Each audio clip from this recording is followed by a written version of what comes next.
দুধ, বিদ্যুৎ, তোমার আমার থেকে বাড়তি দাম নিয়ে এত এত কোটি কোটি টাকা তৃণমূল বিজেপির ঘরে গেছে।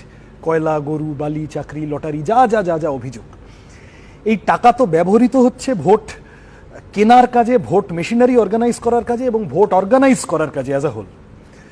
তাহলে 30টা ওষুধের কোম্পানি মিলিয়ে প্রায় 1000 কোটি টাকা নির্বাচনী বন্ডে দিয়েছে। এরপরে ওষুধের দাম বাড়বে না, এবং বা বাড়লে আমাদের ল্যাব টেস্টে ফেল হয়ে যাওয়া ওষুধ, জাল ওষুধ, ঘুষ দিয়ে সেই ওষুধ পাশ করিয়ে তোমাকে আমাকে খাওয়ানো হয়েছে।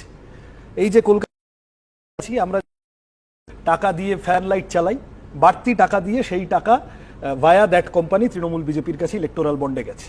তুমি যদি খোঁজ নিয়ে দেখো, দুধের দাম, খুব সিম্পল জিনিস, কোনো রাজনৈতিক দল কথা বলে, ওই যে আমি বললাম যে আমার লড়াইটা অন্ন, বস্ত্র, বাসস্থান, শিক্ষা, স্বাস্থ্য, কর্মসংস্থানের প্রশ্নে নিয়ে আসা রাজনীতিকে।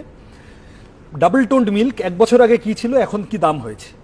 এই কোম্পানি ইলেকটোরাল বন্ডে টাকা দিয়েছে তৃণমূল বিজেপিকে।